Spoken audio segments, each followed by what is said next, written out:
Afternoon Express has been invited to the One Young World event here at the beautiful Sky Hotel in Cape Town, where we will first be catching up with author, philanthropist, and former Miss South Africa, Shudufadzo Musida. Let's go catch up with her.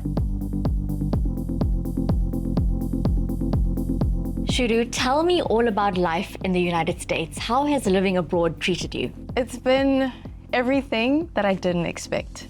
Since I was 8, I've always wanted to live in New York, and now I do. I'm doing my master's there, and it's a culture shock. When you are in the US, New York specifically, it's honestly the concrete jungle. You always have to think of different ways to be a better version of yourself, and you can't be anything less than 100%, if that makes sense. Shudu has just finished the first year of her master's degree in international affairs. What led you down that path? I have a deep passion for learning. Over the past 5 years, I've been so lucky to be in front of the spotlight, obviously in South Africa, following my passion. People know me for my mental health advocacy, but it got to a point where I just felt like I was stagnant. I was doing really well, but at the same time, I felt like my mind just needed more. I needed to learn more, and I was speaking to one of my mentors, and we spoke about the importance of education and the importance of me learning about the world beyond what I think I know of it. And I ended up applying for this degree, going into my second year, so it's focused on economics and policy making, but also leadership, innovation, and design. So I'm learning things like systems thinking when you design solutions, and I'm working with people who are engineers, working with people who are design experts, working with people who are finance experts, and you're sitting there and you realize that I'm so lucky to not know everything. And that's the reason I did it. What about foreign affairs and politics keep you stimulated? I think it's the understanding that politics specifically rules everything around us. In South Africa specifically, our country is highly political. So whatever happens politically ends up affecting our economics. But I feel like where implementation is concerned is where I personally felt like I fell short. And those are the skills that I'm currently learning right now. The One Young World event in Cape Town was held to announce the annual summit taking place in South Africa next year and had some big names in attendance, including Professor Thuli Madonsela, Vimbai Masiyiwa, Francois Pinar, Tendai Tawarira, Patricia DeLille, and many more. A lot of us want to make a change, but we don't know where to start. And we do it in silos, but when we do it together, it's a much more powerful platform. But what I love about One Young World is that it's not just about hearing the stories. It's like, how can we help you? How can we introduce you to the right people who will make sure that this change is not only in your community? How can we give you mentorship, but also create ecosystems where we get to be inspired by each other and where we're not unrealistic about what you're trying to do. It's like, tell us what you're struggling with. Yes, we see you as this person who's got it all figured out, but the truth is some people just need a community where we can make a change together, and One Young World is that. This is just one of Shudu's passions and commitments. She is determined to use the platform that was created for her by winning Miss South Africa to make a difference.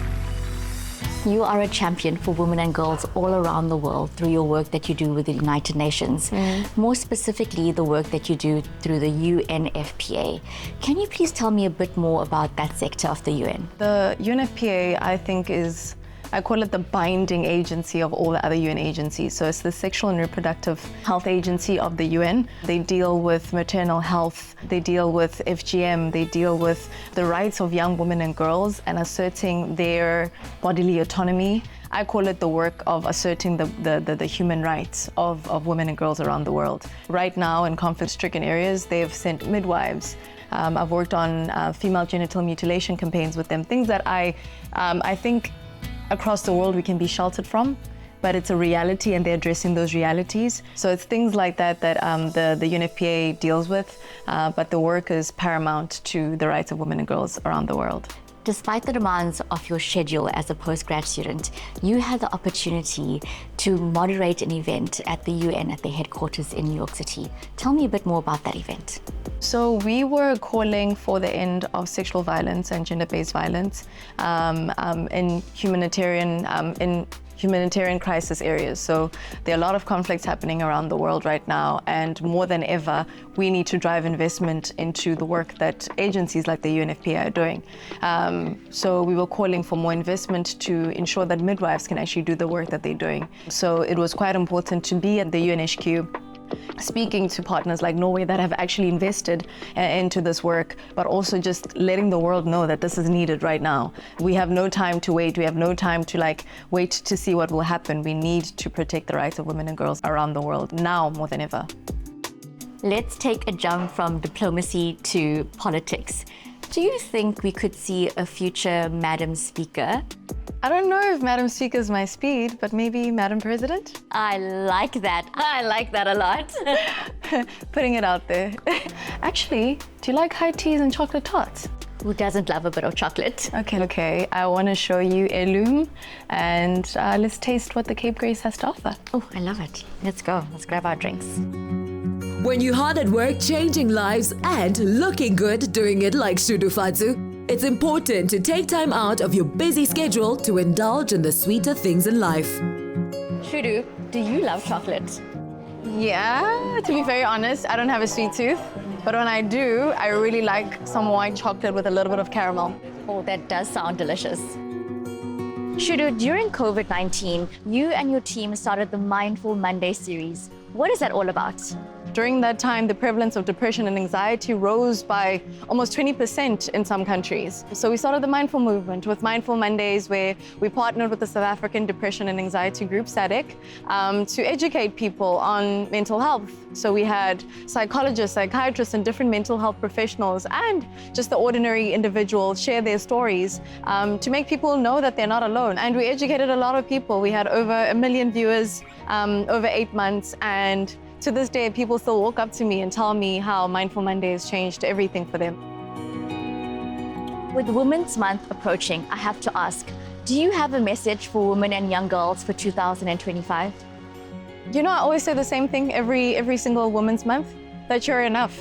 I feel like a lot of the times you're not reminded that we are enough. Like for me, sometimes just saying you're doing your best and you're enough. So that's my message to all women out there. You are enough.